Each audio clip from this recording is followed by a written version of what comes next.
Salut tout le monde. En fait, j'aimerais commencer avec un petit disclaimer. On va pas faire tant d'analyses non standards que ça. Dans le sens que, ce que je me suis rendu compte en préparant le talk, c'est que je voulais que ce soit plus relax aujourd'hui, que ce soit pas comme extrêmement trop insensé. Je veux pas vous détruire le reste de votre journée. Vous avez d'autres cours de maths et tout. So, je compatis. Donc, on va essayer d'être relax. Donc, ce que je vous propose, c'est, je vous propose en fait une construction des hyperréels. Donc, les hyperréels, c'est quoi? C'est, si on veut, l'objet de base en analyse non standard. C'est une extension des réels qui contient des infinitésimaux. On va voir tout ça dans quelques minutes. Donc, je vous propose une construction. Donc, on va avoir du fun, on va travailler avec les ultrafiltres, on va faire du bricolage mental. Et donc, je vous propose ça pour aujourd'hui. Donc, tout d'abord, on va commencer par une perspective historique. Disclaimer, c'est pas très historique comme perspective. Donc, c'est vrai, c'est à prendre avec un grain de sel ce que vous allez voir apparaître sur ces slides. Désolé. Et donc, les calculs, donc, on crédite à Newton et Leibniz le calcul différentiel. Bon, c'est sûr que l'histoire du calcul prédate eux, mais c'est à eux qu'on crédite le calcul différentiel, d'où le invente, d'où les guillemets, le calcul indépendamment. So là, t'as Leibniz. Sa notation, ça c'est celle que vous avez vue en calcul différentiel du cégep. Ben, c'est vraiment le fun. Parce que ça permet de trouver des réponses à plusieurs problèmes. Même si on regarde vraiment le fond des choses, les raisonnements, c'est du style qui va avoir un infinitésimal. Donc, dans un calcul, mettons, je veux regarder la dérivée de x carré. Ben, on va faire un raisonnement qui est du genre, par exemple. X du dx au carré moins x carré, qui est le taux de variation lorsqu'on varie infinitésimalement. Là, il fait des calculs en considérant que dx, c'est comme un simili-nombre réel, un genre de nombre réel, mais c'est pas ça. Puis, il arrive finalement à, genre, on va avoir 2x plus dx comme ça. Puis là, paf! Fait juste enlever le dx. Comme si c'était 0. C'était pas 0 ici, là. On divise par dx, c'est pas 0. Mais là, qu'est-ce qu'il fait? Il enlève. Ça, c'est pour ça. Tu sais, c'est sûr qu'il y avait des critiques. Il y avait des critiques de cette situation-là. Il y en a toujours eu, il y en aura toujours. Puis, ben, stills, même si c'était pas legit, il trouvait quand même des réponses intéressantes avec ça. Fait que c'est pour ça que, c'est pour ça qu'on a continué pendant vraiment longtemps à utiliser le calcul infinitésimal. Puis si on regarde, genre, même les gros mathématiciens, les Euler de ce monde, ils utilisaient les infinitésimaux beaucoup, même si à la fin de l'histoire, c'est pas rigoureux. Est-ce que c'est important si ça donne la bonne réponse? So là, t'as Weierstrass, donc un mathématicien 19e siècle, 19e siècle-ish, qui dit, wow, commençons à être rigoureux, et il pull up cette définition-là.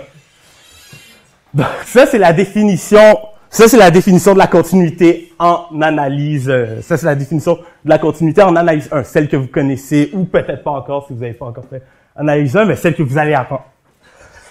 Et donc, t'as la communauté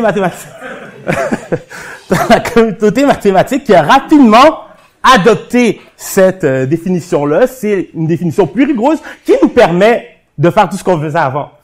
Mais ça nous permet, donc la rigueur, ça a des avantages. Ça nous permet d'étendre en fait ce qu'on peut faire. On est plus sûr de nos réponses qu'on l'était avant.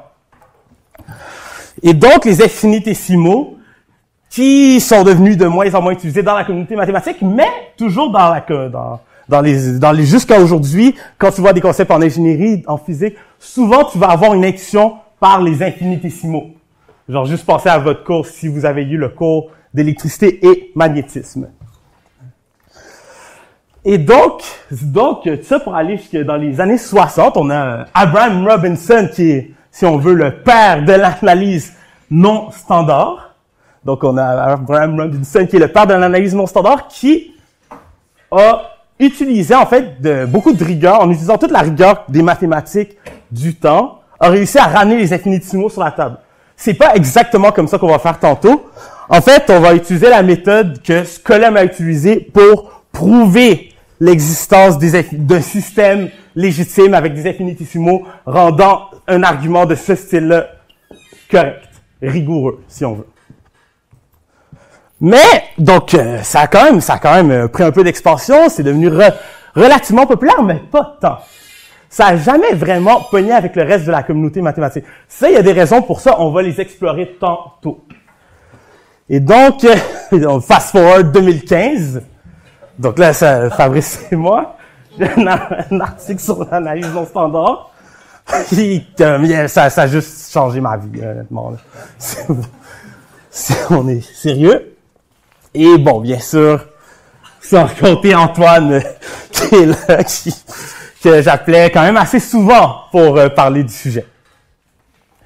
Et donc, ça, c'est pas vraiment très, disons que le dialogue n'était pas accurate dans mon affaire, mais ça donne quand même, je trouve, une certaine perspective. Par contre, si vous voulez en savoir sur l'histoire du calcul, fiez-vous pas à ça, allez chercher l'histoire du calcul différentiel et intégral, c'est vraiment super nice, puis ça prédate Newton et Leibniz.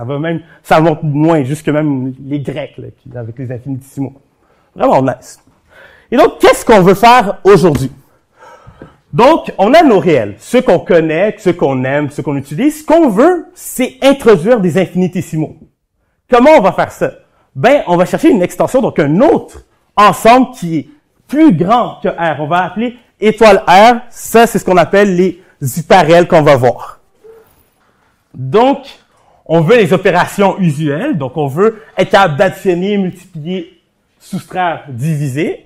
Ça, c'est ce qu'on appelle être un ensemble où est-ce que c'est possible de faire ce genre d'arithmétique-là.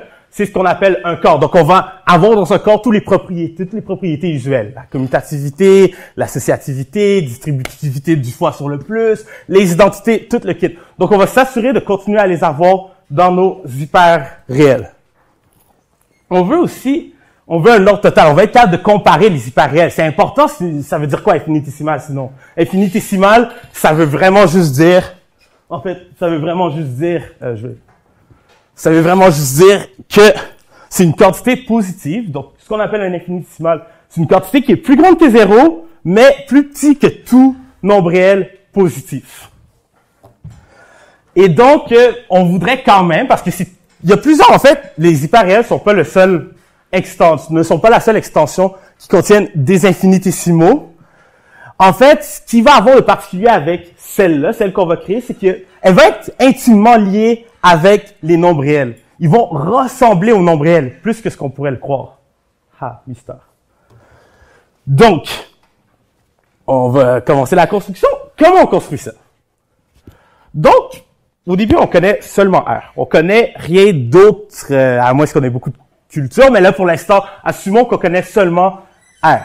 C'est ce qu'on a travaillé depuis notre enfance, puis il n'y a pas d'infinitésimaux au départ. Donc, comment on crée des infinitésimaux à partir de rien? Ben, une solution, c'est d'y aller par les suites. Une solution potentielle. On n'est pas encore là, mais une solution potentielle, c'est d'y aller par les suites. Qu'est-ce que je veux dire par là? En fait, ce que je veux dire, c'est qu'une suite, nos nombres, ça va être des suites. Donc, ce que je veux dire, c'est que, au lieu d'avoir racine de 2 comme nombre, donc dans mon nouveau système, ben, on va considérer la suite racine de 2, la suite constante racine de 2, ça va être ça notre nombre, ça va être ça notre hyperréel. Donc, ce que je veux dire, c'est que nos hyperréels, a priori, on n'est pas encore là, notre pseudo-système, I guess, ça va être l'ensemble des suites. AN. Donc ça va être un nombre dans notre nouveau système. Même si c'est une suite ici, c'est une suite de nombres réels, dans le nouveau système, ça va être un nombre dans le système qu'on crée. C'est pas nouveau. C'est pas quelque chose qui a été exploré pour la première fois dans une situation comme celle-là. C'est, par exemple, une des constructions classiques des nombres réels. Donc, je pense pas que vous voyez ça en analyse 1, mais une des façons classiques de construire les réels à partir des rationnels, c'est en utilisant les suites de rationnels qui sont, bon, là, si on rentre dans les détails, on veut plus de propriétés, il faut qu'elles soient de Cauchy. Mais je vais pas rentrer dans ce détail-là. Mais c'est pas nouveau d'avoir qu'un nombre, c'est en fait une suite dans notre système. Et donc, en fait, pourquoi on ferait ça? La raison pourquoi on ferait ça, c'est parce que on unlock, si on veut, on unlock des nouveaux nombres, puis potentiellement des infinis. Regardez par exemple, la suite 1, 2, 3, Ça, c'est une suite, si on veut, qui tend vers l'infini, right? Donc, cette suite-là, d'une certaine façon, on pourrait la voir comme plus grande que tous les nombres naturels, et même tous les nombres réels. Donc, ça ici, ça pourrait représenter un infini dans notre nouveau système, si on fait bien les affaires, ce qu'on n'a pas encore fait. Et donc, bon, c'est bien beau avoir des éléments. Comment on fait des opérations? C'est ça qu'on voulait au départ, right? On voulait faire des opérations dans notre nouveau système. Et donc, pour additionner deux suites, multiplier deux suites, ben c'est super simple. La méthode la plus simple possible, composante par composante. Fait que par exemple, en 1 plus B1, B2, c'est égal à A1 plus B1, A2 plus B2, 3 petits points. Puis ça va être de la même chose pour le plus. Puis là, si on peut pour le x2. Puis là, si on regarde les opérations, donc comment elles fonctionnent, donc la commutativité, l'associativité, les affaires de base, il n'y a pas de problème, right? Il n'y a pas de problème avec les affaires de base, l'addition, la multiplication. Notre 0 dans notre nouveau ensemble, donc ce que 0 représente, c'est juste sa suite 0, right? 0, 0, 0, 0, c'est juste notre 0 de l'ensemble qu'on considère. L'opération, c'est le 0 de l'ensemble d'addition qu'on considère. Donc, 0, ce que je suis en train de dire, c'est que 0, ça va être 0, 0, Puis 1, ça va juste être, bien sûr, 1, ainsi de suite. Donc, souvenons-nous, nos nombres, c'est des suites. Mais est-ce qu'il y a vraiment aucun problème? Je veux dire, si c'était aussi simple que ça, vous en auriez probablement déjà entendu parler. Mais, on se colle à un problème lorsqu'on essaie d'arriver avec la division. Donc, quand on essaie, normalement, quand on veut avoir une arithmétique de division, il faut toujours s'assurer que dès qu'un élément n'est pas 0, il faut qu'il y ait un inverse multiplicatif, right? On peut pas diviser par 0, vous savez tout ça, mais on peut diviser par n'importe quoi d'autre. C'est important dans notre arithmétique. C'est pas le cas ici. C'est quoi l'inverse multiplicatif de cette suite-là? Bon, on a un problème à cause de cet élément-là. Même chose pour tout ça. Donc, comment on règle le problème? Ben, tu sais, ici, on peut s'arranger. Ici, sur le premier, on peut s'arranger. Pourquoi? Ben, c'est parce que ça prend juste une seule fois la valeur 0. Le reste, c'est tout des 1. Ouais? Donc, en fait, est-ce que c'est vraiment important la première valeur de notre suite? Souvent, comme dans notre optique ici, on veut regarder qu'est-ce qui se passe si on veut asymptotiquement. Genre. Donc, dans le fond, les premiers éléments, ils nous dérangent pas. C'est comme en analyse classique ou même en calcul. Donc, ici, on pourrait juste remplacer ça par un 1, puis ce serait essentiellement le même nombre. Donc, ce nombre-là pose pas tant de problème. Ce nombre-là non plus. Parce que si on remplace juste 1 par 0, ben dans le fond, on a juste 0. Puis c'est normal qu'on puisse pas diviser par 0. Tout le monde me suit jusqu'à présent? So, c'est quoi qu'est-ce qu'on fait rendu là? Là, on peut pas juste dire, on fait juste en mettre un nombre fini à 1, puis là, on a réglé. Non. Il faut faire un peu plus que ça. Donc, dans le fond, la solution à ça, donc ça nous arrêterait, normalement, ça nous arrêterait jusqu'à ce qu'on considère les filtres. Les filtres. En tout cas, c'est tellement magique. C'est tellement magique que certains y croient pas. Là.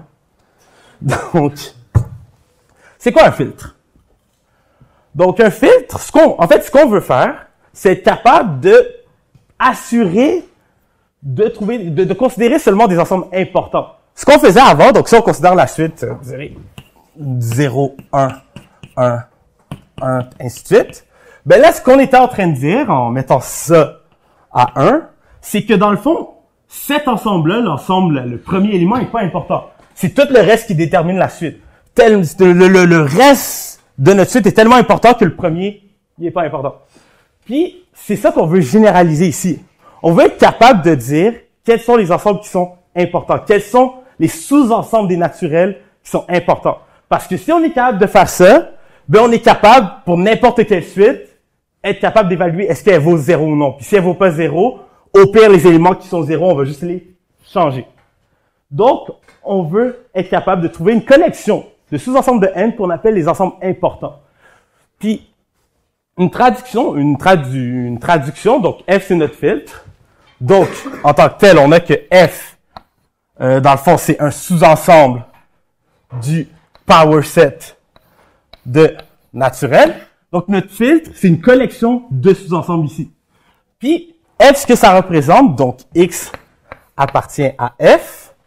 Dans le fond, ça veut dire la traduction de ça. La traduction d'un ensemble de notre ensemble est dans l'ultrafiltre. C'est presque tous les éléments, donc presque tous les naturels sont dans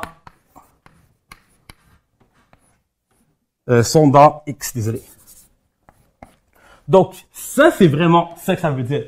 Fait que là, dans le fond, je trouvais un ultrafiltre, donc construire notre F, c'est vraiment juste être capable de décider quels sont les sous-ensembles qui sont importants. Une autre façon de le voir, c'est les sous-ensembles qui sont 100% probables. Dans le sens que si t'es pas dans l'ultrafiltre, ou si t'es pas dans notre filtre, si un ensemble n'est pas dans le filtre, ça veut dire qu'il y a 0 importante. La probabilité que tu tombes là-dedans est nulle. Donc, on a des règles de base qui sont associées à notre filtre. Tout d'abord, est-ce que vide peut être important? Non. Vide, il y a rien là-dedans. Il peut pas être un sous-ensemble important. Presque tous les naturels ne sont pas dans vide. Ce serait un non-sens. Donc, vide n'appartient pas à F. Par contre, les naturels, l'ensemble des naturels au complet va être dans F. Donc, N appartient à F. Ça, c'est certain. Donc, j'avais pas écrit ici. My bad. Donc, il faut que les naturels au complet soient dans notre filtre. On veut aussi, si on a deux sous-ensembles du filtre, donc si on a deux sous-ensembles du filtre quelconque, alors leur intersection va être dans le filtre. Donc ça veut vraiment juste dire que si deux ensembles sont très importants, ils sont tellement importants que même ce qu'ils ont en commun, même si c'est plus petit, ce qu'ils ont en commun reste quand même important. De plus, si on a un sous-ensemble du filtre, puis on le grossit, on ajoute des affaires. Donc, si... Oh, ouais. Donc, si on a... désolé. Un sous-ensemble du filtre, puis là, on ajoute des affaires. Ça veut dire qu'on va considérer B inclus dans A. Ben, si lui est important, lui est encore plus important. Il contient plus d'affaires, il contient plus d'éléments. Donc, il ne peut qu'être important.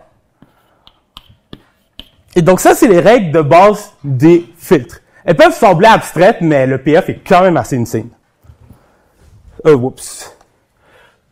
Donc, ça, c'était pour un filtre. Là, pour un ultrafiltre, c'est ça la condition qui va nous permettre de faire notre extension, de procéder par la suite. C'est que pour n'importe quel ensemble du filtre, soit lui, soit le complémentaire est dans le filtre. Donc, A ou A complément est dans le filtre. Ça peut paraître arbitraire comme règle, mais c'est vraiment être capable de déterminer si c'est vraiment être capable de déterminer si soit notre ensemble soit notre ensemble vaut tout, soit notre ensemble vaut rien. Le twist, c'est qu'on peut pas avoir d'entre les deux. Puis, en fait, des exemples, donc si on voit des exemples, un exemple d'ultrafiltre, c'est... Ok, non, c'est trop ambitieux. Là. Je vais pas pouvoir tourner ce tableau. Là. Je vais reprendre une efface comme tout le monde. Wow! Ok, je vais le tenir comme ça, it's gonna be all good. Donc, un exemple d'ultrafiltre, c'est donc A appartient à A. Ce serait plutôt inclus dans A. Si et seulement si A appartient à F. Donc ça, c'est un exemple concret d'ultrafiltre. je prends un élément puis je lui donne toute l'importance. Fait que là, je dis un élément, un ensemble est dans mon filtre. Un ensemble est important si et seulement s'il contient celui-là. Puis là, ici, c'est 0. Par exemple, je pourrais mettre 1, par exemple. Donc, je pourrais très bien dire que mon ensemble est important si et seulement s'il contient 1. Mais ça, c'est pas intéressant. Donc, c'est un exemple d'ultrafiltre, mais il est pas intéressant. Pourquoi il est pas intéressant? C'est parce que dans le fond, on fait juste accorder tout le poids à un point. C'est trop facile. Ce qui va arriver si on procède avec ce genre de filtre-là, on va juste avoir rien de plus. On va avoir que notre extension, notre R étoile, nos hyper-réels, c'est juste nos réels. Puis on aura perdu notre temps, là. Je pense pas qu'on veut perdre notre temps. Donc, la règle qu'on va ajouter, c'est que on veut pas que ça arrive. On veut juste pas que cette situation-là arrive là-bas. Donc, on enlève ces filtres-là. Donc, on veut pas qu'il y ait un point qui ait tout le poids dessus. Une autre façon de le voir, c'est que F contient donc les cofinis de N. Cet ensemble-là, c'est quoi? Ça, c'est égal à l'ensemble des sous-ensembles de N tel que A complémentaire est fini. Donc, ça peut sembler complexe, mais c'est vraiment juste cette condition-là. Là. Par exemple, un exemple typique d'éléments là-dedans, c'est l'ensemble de tous les naturels sauf 1, 2, 3, 4, 5. Donc, ça, c'est un exemple d'ensemble cofini. Puis si on prend l'ensemble de toutes nos cofinis, ben, turns out, actually, c'est un filtre, mais c'est pas un ultrafiltre. Donc, ce qu'on va vouloir de notre ultrafiltre, c'est qu'il contienne ceux-là. Puis dans notre situation initiale, ça veut vraiment juste dire que on n'aura pas quelque chose du genre 1, 0, 1, 1, 1. Ça, ce sera jamais égal à 0. C'est ça qu'on va avoir dans notre situation.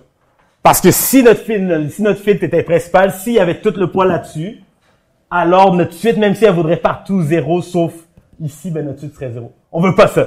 Donc, ça, c'est ce qu'on veut pas. Donc, on veut ça. Là, le problème avec ça, pour certains, c'est un problème, c'est que, comment on construit un tel ultrafiltre? Ben, on peut pas. On peut straight up pas construire l'ultrafiltre qu'on voulait. Donc, finalement, mon enfant, c'était pipe dream, le temps qui est fini. Donc, on peut pas construire un tel ultrafiltre directement. Il y a trop de choix à faire. Choix.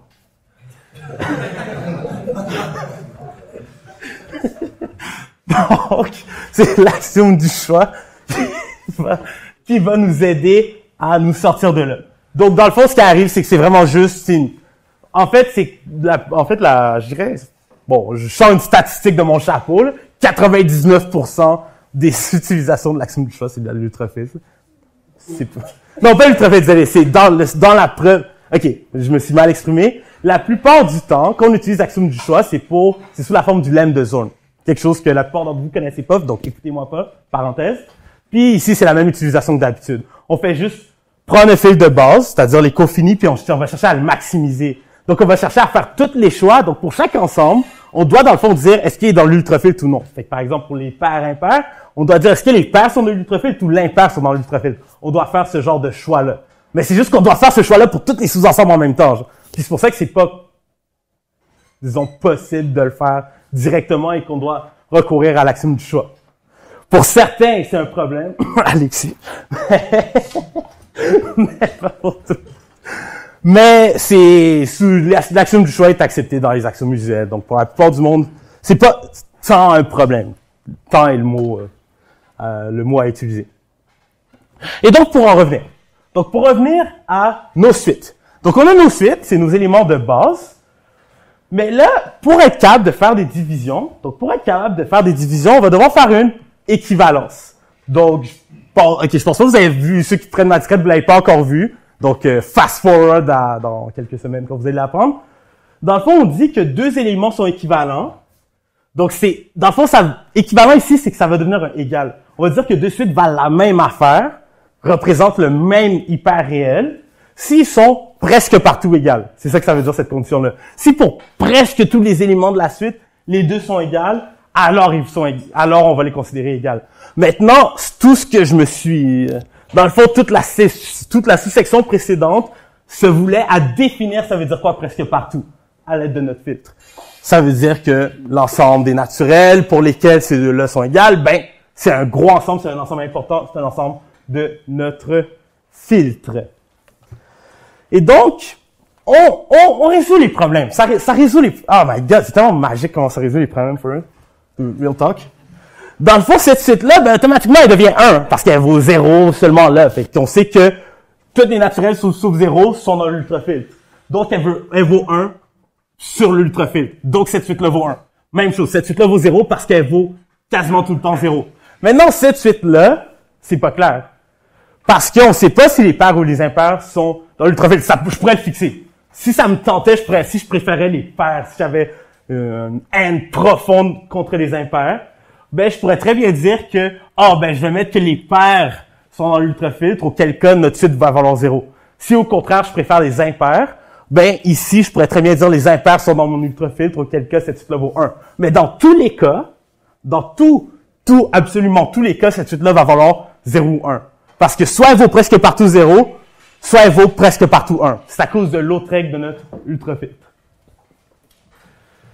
Et donc, ça règle, en fait, c'est honnêtement, là, je suis saisi des fois, là, genre, comme, ça règle tellement plein de problèmes en même temps, puis on dirait que ça marche tellement bien, c'est tellement naturel, c'est tellement intrinsèque, comme, il y en a qui se demandent s'il y a un dieu, hein, en tout cas, je vais rentrer là-dedans.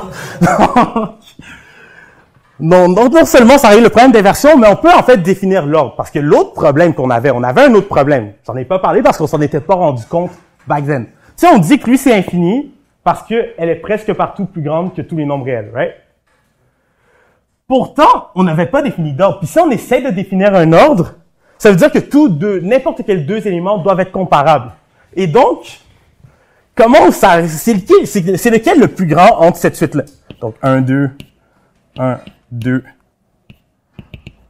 petit point. Puis la suite, mettons, 2, 1, 2, 1, 3 petits points. C'est lequel le plus grand de ces deux-là? Ben, c'est pas clair. Je veux dire, sur les impairs, celle-là est plus grande, alors que sur les pairs, celle-là est plus grande. Ben, l'ultrafiltre règle ça pour nous. Parce que là, on sait que si nos paires, par exemple, sont dans l'ultrafiltre, ben, on sait que si on regarde seulement sur les paires, la suite ici va être plus grande que la suite ici. Et donc, on va avoir que cette suite-là est plus grande que cette suite-là. Et donc, notre ultrafiltre, qui est notre outil magique, mais qui n'existe pas selon certains, nous permet de définir un ordre sur notre nouvel ensemble. Et donc, dans le fond, cette équivalence-là nous permet de définir les hyperréels. Donc, les hyperréels, c'est exactement la structure. Donc, une hyperréel, c'est une suite, mais pas seulement une suite, mais c'est une suite et tous les éléments qui sont équivalents à elle. Donc, c'est l'ensemble des suites, mais où est-ce qu'on rend les suites équivalentes? On les met juste égales, là. Fait qu'on dit que cette suite-là, par exemple, la suite 0, 1, 1, 1, 1, va être égale à la suite 1, basically. Et donc ça nous donne nos structures des hyperréels. Cool. Comme les mathématiciens disaient dans le temps, cool story, bro. Donc, donc c'est quoi en fait nos infinitésimaux ici? Ben, un exemple d'infinitésimal, c'est une suite qui converge vers 0. Donc, typiquement, pas nécessairement, mais typiquement, un infinitésimal est représenté par une suite qui converge vers 0. Par exemple, celle-là. Ça semble légitime. Ça semble correct, mais ça l'est. Turns out que ça l'est, ça marche bien, c'est un bon infinitésimal. Ces deux nombres-là sont des nombres infinis. Donc, comme on le voulait, Puis là, regarde bien, ici, j'utilise vraiment le terme nombre, parce que ici, on voit nos suites comme des nombres. Comme on le voulait, c'est nice. Et donc, on a notre système. Donc, si on veut, genre, je peux le représenter sur un dessin, c'est toujours intéressant. Juste regarder là, real quick. Oh, je suis posé.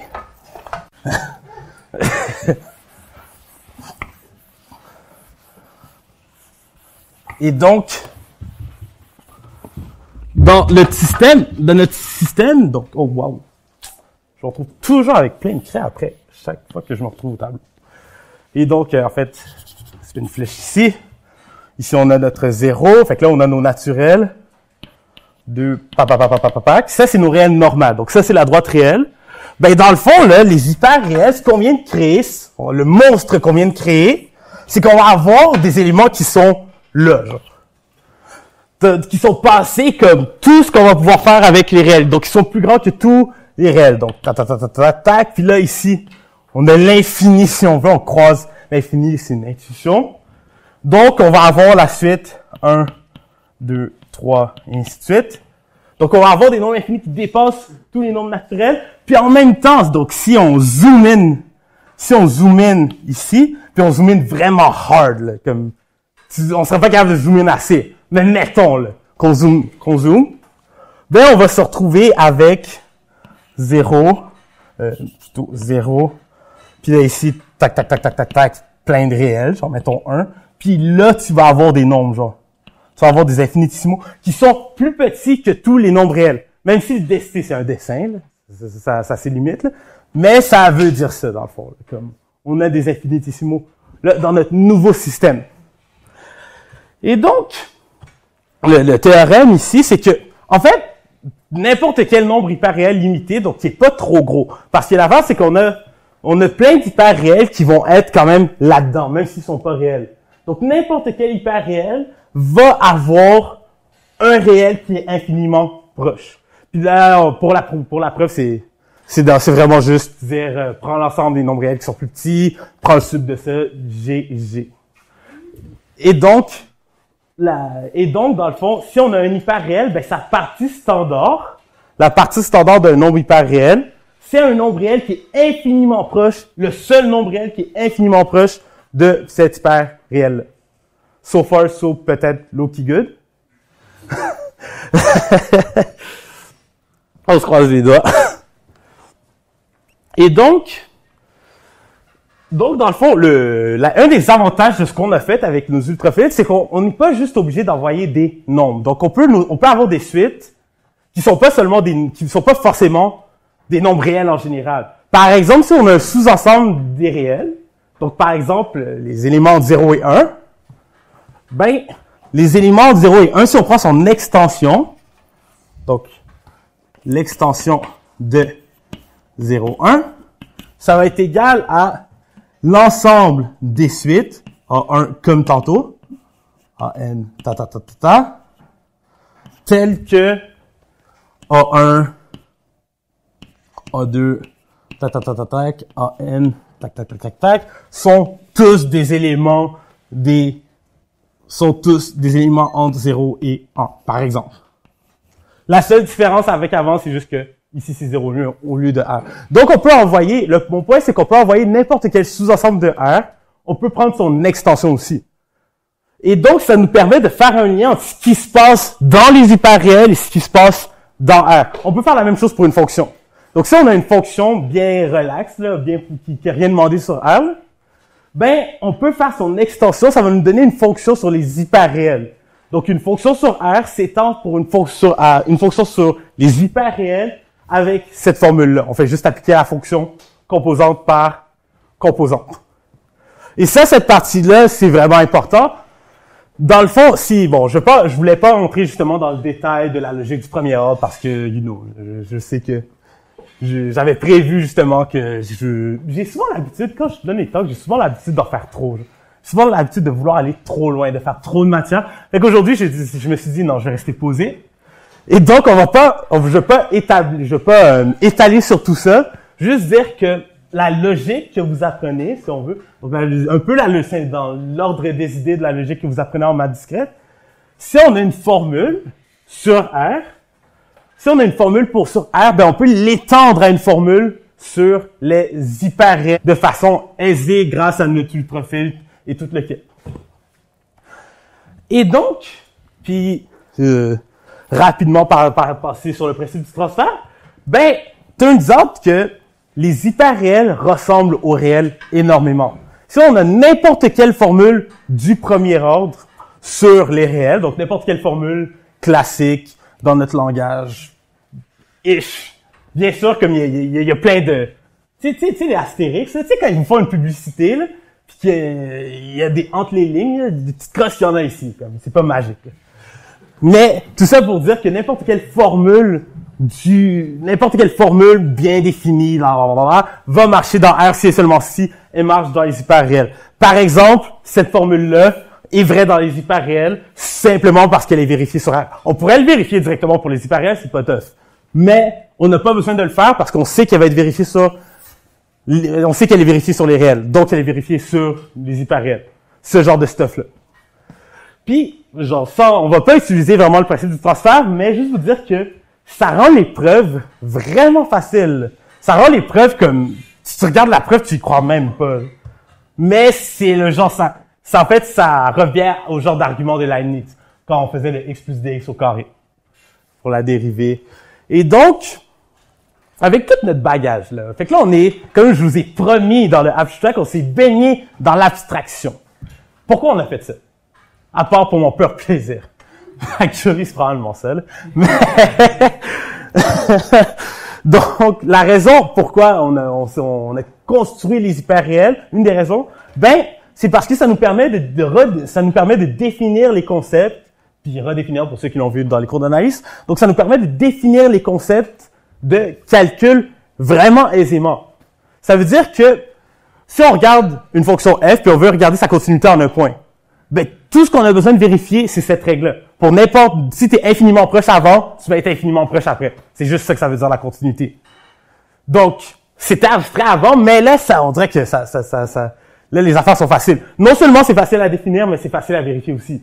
Parce que si on fait l'argument de x carré, les deux preuves, je vais pas faire les deux preuves, mais disons que celle-là est plus facile.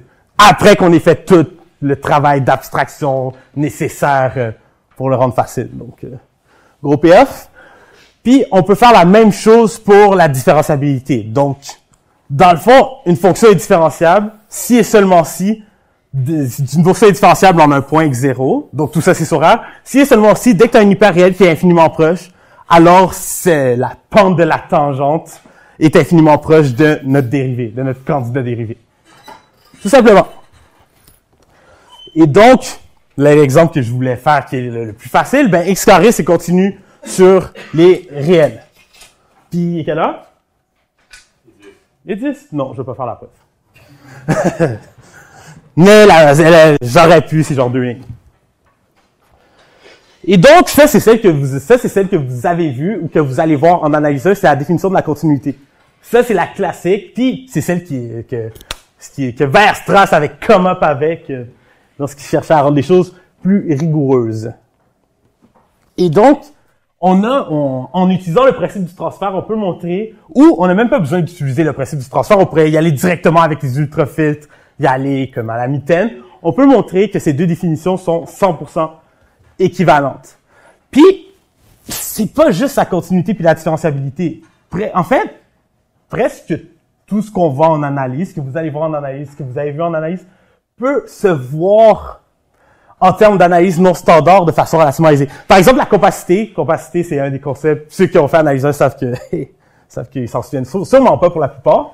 Donc, dans le fond, un compact, donc dans l'analyse visuelle, c'était genre, ok, un compact, il faut que tu regardes, ok, tout recouvrement ouvert, passer de recouvrement fini. Ici, dans l'analyse non standard, c'est plus simple. C'est seulement si, pour n'importe quel élément de son extension, sa partie standard va être dans mon ensemble. Par exemple, on sait que, donc ça, j'ai le temps de le faire, I don't care. Donc, on sait que, par exemple, 0, 1, cet ensemble-là n'est pas compact, parce qu'il y a des infinitésimaux dans son extension. Il y a des infinitésimaux dans son extension, parce qu'il y a des infinitésimaux plus grands que 0 et plus petits que 1. Pourtant, dont la partie standard va être 0 qui est pas là-dedans. Fait qu'automatiquement, cet ensemble-là est pas compact, GG, genre. Pas besoin de faire, on va aller chercher, un recouvrement ouvert qui possède pas ce recouvrement fini. Par contre, comme je vous dis, tout n'est pas magique, là. C'est pas, genre, je suis pas en train de vous dire de skipper vos cours d'analyse 1. Vraiment pas, là. Donc, en fait, pour terminer, dans le fond, l'analyse non standard, ce qui m'a vraiment frappé, là, dans l'analyse non standard, c'est que c'est pas juste de l'analyse. Les concepts d'analyse non standard, les méthodes de prendre un ultrafiltre et faire du good stuff avec, ça dépasse l'analyse. Ça va en analyse fonctionnelle. Charlotte, le gros théorème, mon top 5. Donc, ça va en analyse fonctionnelle, même en algèbre, que tu penserais pas qu'il y a un rapport, ça va même en algèbre. Puis il y a des théorèmes là-dedans. Là-dedans, il y a plusieurs des théorèmes qu'il n'y a pas vraiment d'autres. Genre dans le sens que toutes les preuves possibles vont être du style de celle de l'analyse non standard. Vont pas être tant plus simples que ça. Genre. Par exemple, le théorème de Tikhonov, là, il y a pas, genre les preuves, genre en fait, ça vont nécessiter l'axiome du choix, par exemple. Donc souvent, vont pas être plus constructives que celles de l'analyse non standard. Même s'il y a toujours moyen de se traduire celle de l'analyse non standard. Puis ça m'amène à mon prochain point. Donc, mon prochain point, en fait, si c'est aussi nice que ce que je vous dis, pourquoi c'est pas utilisé? Pourquoi c'est pas populaire? C'est une très bonne question. C'est une très bonne question qui a des réponses quand même assez claires. Le premier point, c'est que first of all, il y a un mouvement dans les mathématiques, un mouvement, Alexis, dans les mathématiques, de personnes, de gens qui croient seulement qu'est-ce qui est constructif. C'est facile de dire il existe. Pour ces gens-là, c'est facile de dire il existe, puis de trouver un ensemble abstrait qui correspond à l'existence. Mais si t'es pas capable de le construire, ça aide à rien, genre, pour plusieurs gens ici. Puis, pour plusieurs gens, je veux dire ici, je veux dire dans la communauté mathématique. Puis, dans notre situation, mais dès le départ, notre ultrafiltre est pas constructif. Fait que tout ce qu'on va faire avec, ben, ça va être basé sur quelque chose de non constructif. Fait que c'est sûr que ça va être off pour plusieurs gens. Aussi, c'est low-key super abstrait, là. Donc, en fait, c'est super abstrait, donc on doit travailler avec des filtres, on doit s'amuser avec des concepts qui sont plus abstraits que ce qu'on veut travailler avec, genre. Dans le sens qu'on n'a pas besoin d'aller aussi abstrait pour faire les preuves dont on a besoin souvent. La deuxième raison, c'est qu'il y a une grande difficulté initiale. Là, j'ai fait un survol, on a parlé des ultrafiltres puis tout, mais mettons, là, vous prenez un premier cours d'analyse non standard, comme il va avoir ça commence avec du hard théorie des modèles. Genre. On vous promet des infinitésimaux, mais c'est comme à la genre 6e semaine là, que vous allez voir genre un nombre réel. Là. Ça va être des formules du premier ordre, des univers, des superstructures de pull-up. C'est pas facile au début.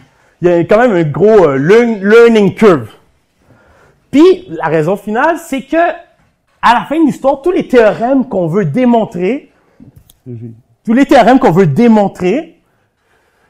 qu'on peut démontrer avec l'analyse non standard, ben on peut les démontrer sans. Dans le sens, si on a vu on l'a pas vu, je vous l'ai pas montré là, mais il y avait des preuves des continuités, par exemple, de x carré ou de la dérivée d'une telle fonction. Mais c'est quand même très faisable sans, genre. C'est quand même très faisable sans l'analyse non standard. Fait que les gens sont venus à se demander, ok, mais pourquoi on se donnerait la peine? Mais, puis là, en fait, non, c'est pas un mais. C'est pas un mais, les raisons qui sont earlier sont très valides, c'est des raisons valides, là, je peux pas hate. Une des raisons pourquoi j'aime tant l'analyse non standard, c'est que personnellement, tu sais, mettons, si on prend, ok, c'est non constructif, c'est comme si on prenait tout ce qui est non constructif dans notre méthode puis on le concentrait en un seul point, c'est-à-dire en celui de choisir un ultrafiltre. Pensez ça, il y a bien des arguments qu'on fait qui peuvent s'appliquer, en tout cas, c'est une intuition que j'ai, mais qui peuvent s'appliquer même aux méthodes constructivistes. Si on fait juste abstraction de l'ultrafiltre, il y a bien des arguments qu'on fait dans l'analyse non standard qui peuvent même se lier à l'analyse numérique, qui sont dans le même domaine du concret. C'est juste qu'il y a un point qu'il faut être abstrait, mais après ça, c'est pas si pire. Genre. C'est comme si on faisait juste prendre toute l'abstraction puis on la tassait 2 secondes en la mettant sous l'ultrafiltre. Genre. C'est comme si l'ultrafiltre, dans le fond, bear l'abstraction, so we don't have to. C'est très intéressant pour les logiciens, donc les logiciens capotent là-dessus parce que comme ça donne un modèle, le principe du transfert que j'ai juste survolé, ben ça a vraiment des répercussions importantes sur en fait ce qu'on croyait des naturels. Sur par exemple quelqu'un pourrait très bien voir les naturels parce que dans le fond le principe du transfert dit que toutes les formules qui marchent sur les naturels marchent aussi par exemple sur les hypernaturels. Fait que là puis les hypernaturels ont des infinis dedans, genre. Puis ils vont être souvent indénombrables. Fait que ça nous mène à nous questionner sur la nature même de c'est quoi les naturels. Est-ce qu'il y a une version absolue des naturels? Ça a vraiment des bonnes répercussions. Puis, celle qui est vraiment fou, les nouveaux objets. En plus des théorèmes qu'on est capable de prouver, ben il y a des objets qu'on peut pas construire sans l'analyse non standard. Il y a des affaires qui laissent leur marque, là, qui laissent leur marque. Ça, c'est un cours d'un prof, c'est un cours d'un prof qui est intéressant, là, qui travaille là-dessus. Il y a des objets qui laissent leur marque dans le monde standard, mais qu'on peut pas définir facilement avec le monde standard. Puis moi, l'analogie que j'ai avec ça, c'est le delta Dirac. Le delta Dirac, qui, bon, pour ceux qui l'ont pas, dans le fond, en physique, comment on le voit, l'intuition de delta Dirac, c'est une fonction qui vaut 0 partout, sauf en 0 parce qu'elle vaut l'infini là, entre guillemets. Mais comme s'il n'y a pas de telle fonction. Genre. Fait que c'est pour ça, on a créé la théorie des distributions pour être capable de rendre ça rigoureux pis tout. Mais en analyse non standard, une fonction qui vaut 0 partout, sauf en un point, puis en ce point-là, elle vaut un certain nombre infini, c'est pas impensable, c'est legit. C'est good. Fait que c'est pour ça, puis pourtant, le delta Dirac, il est vraiment important là, en mathématiques. Comme il y a plein d'équations différentielles qu'on est capable de solver seulement à partir avec le delta Dirac. Puis dans les preuves, c'est super cool. Et ça va être ça. Donc,